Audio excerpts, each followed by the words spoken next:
How to make a cool intro in Capcut.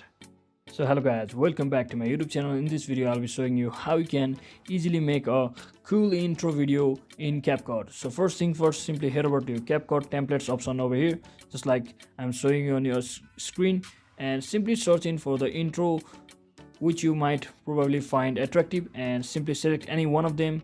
Let me just select this one, and once you do that, simply add the text over there, edit the text accordingly which you want, and you can also change your font size by pressing the A button right next to your keyboard option, as you can see on the screen. And let me just go with this simple text, intro text over here, and once you do that, I want you to edit it accordingly by putting the text in the right in the middle of the transition,